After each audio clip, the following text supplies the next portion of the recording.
Salut les petits gars! Aujourd'hui, on va apprendre à faire une tartine au choco. Alors, pour cette recette, il vous faut bien évidemment du pain et du choco. Commencez par découper votre pain en deux.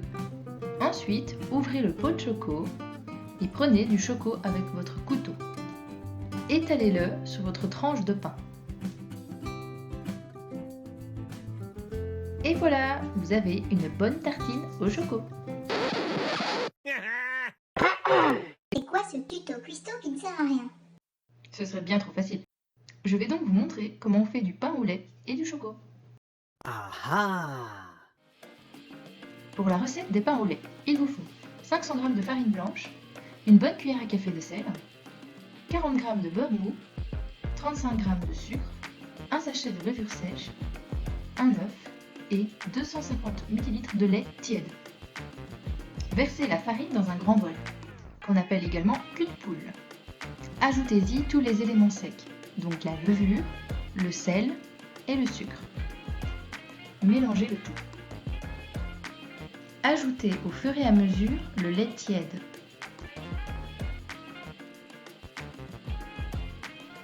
Ajoutez l'œuf et le beurre.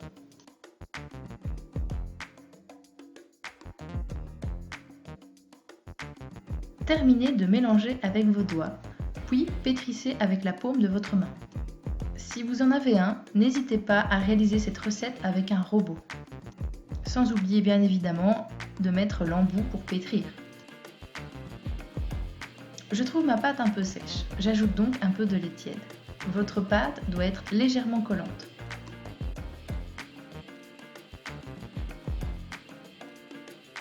Couvrez votre pâte avec un essuie-propre et laissez reposer à température ambiante au moins une bonne heure.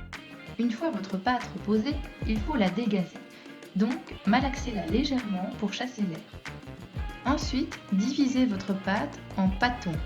J'ai décidé de faire des pâtons de 100 g plus ou moins. Roulez votre pâton 5 à 6 fois avec la paume de votre main pour réaliser des petits boudins. Disposez vos pâtons sur une plaque allant au four, recouverte de papier sulfurisé ou d'un tapis de cuisson. Laissez vos pâtons lever à température ambiante au moins 40 minutes. Battez un œuf entier dans un bol et badigeonnez vos pâtons avec. Cela va permettre de les dorer. Faites 2 entailles dans chaque pâton avec un couteau bien tranchant. Cette étape n'est pas obligatoire, mais c'est pour les rendre plus jolis. Enfournez à 180 degrés pendant 15 bonnes minutes. Laissez refroidir vos petits pains, soit sur une grille ou alors sur un essuie-propre.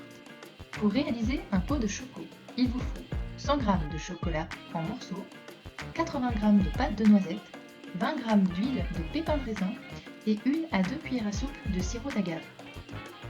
Pour commencer, faites fondre votre chocolat au bain-marie. J'utilise de la pâte de noisette plutôt que des noisettes entières, car dans la pâte, les noisettes sont déjà torréfiées et mixées. De plus, dans la pâte de noisette, il y a de l'huile de noisette. Je devrais donc ajouter moins d'huile dans ma préparation finale. J'utilise de l'huile de pépins de raisin, mais vous pouvez utiliser l'huile de votre choix. Cette huile permet à votre choco d'être mou et lisse, et donc d'être tartinable. Pour le sucre, j'utilise du sirop d'agave, mais vous pouvez également utiliser du sirop de sucre de canne ou bien du glucose. Mais il faut que ça soit liquide, car si vous utilisez du sucre en cristaux, les cristaux vont rester tels quels. Une fois que votre chocolat est fondu, vous n'avez plus qu'à mélanger tous les autres ingrédients. Versez votre préparation dans un bocal et laissez-le refroidir. Et voilà, maintenant vous savez faire votre tartine au choco 100% maison.